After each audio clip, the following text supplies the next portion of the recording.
Alrighty, hey everybody. You're mostly going to see the back of my head, but I thought I'd make a quick video about something small that I use on every painting or watercolor that I do, and that is how to transfer an image easily onto a canvas, onto whatever.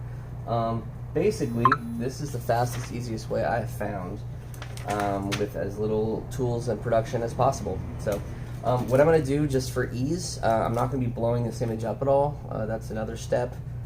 Just want to make this really simple. Basically, I have a piece of paper which I have photoshopped a 8.5 by 11 picture. I've cut it in a little bit from the edges, just because when you do an artwork, the frame is going to take up a little bit of the edge, so you're going to want that gap.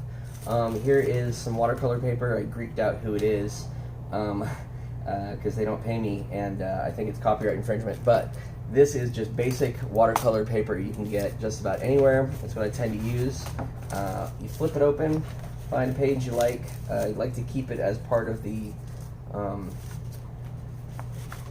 pad. It's part of the pad. It's just easier to manage, and also it doesn't curl up as much when you're doing a watercolor. This is basically for watercolor, but the technique works for anything. So first thing I'm going to do, I've got my image. I'm going to take a pencil and I'm going to just put pencil on the back of it, some graphite. You can kind of see where I'm going here, but basically I'm going to put a layer of graphite on the back of the page and then flip it over onto the surface that I want to transfer to, and lightly draw on the other side, and that'll transfer the pencil marks and make it so that I can kind of have a guide, a stencil, a blueprint. Now you're going to go through a few pencils doing this because graphite rubs off quick. You can also use graphite sticks. You could use charcoal. You could use kind of whatever you want. I don't know about charcoal, honestly, because watercolor, I would think the water would activate the charcoal and it would get messy and smudgy.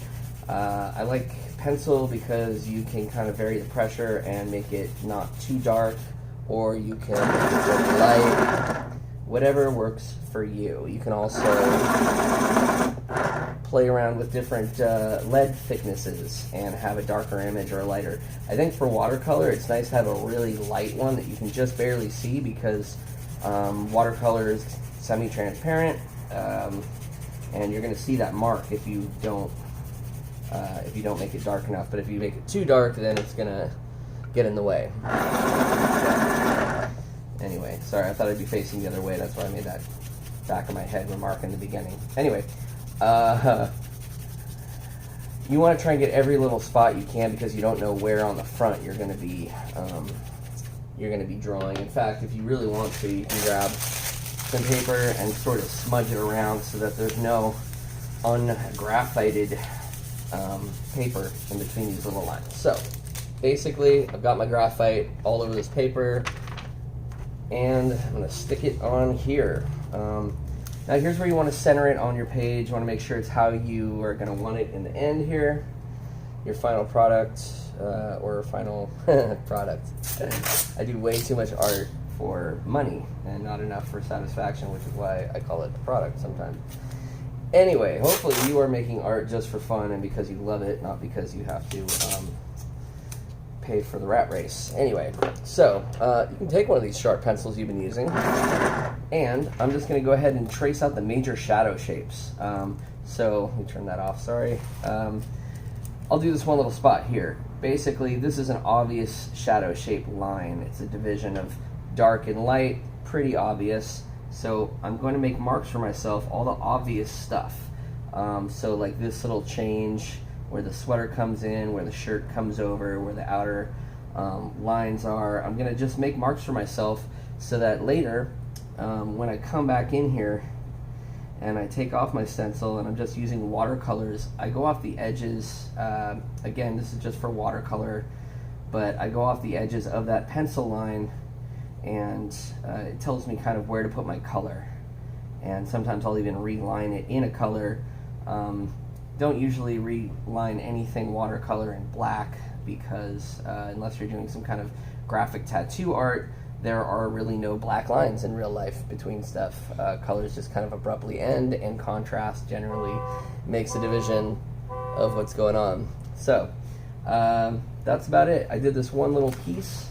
Hopefully you can see what's going on here. This is definitely transferred, the necklace, the little lines here, and then these might even be a little bit too dark, just depending on what you want to use.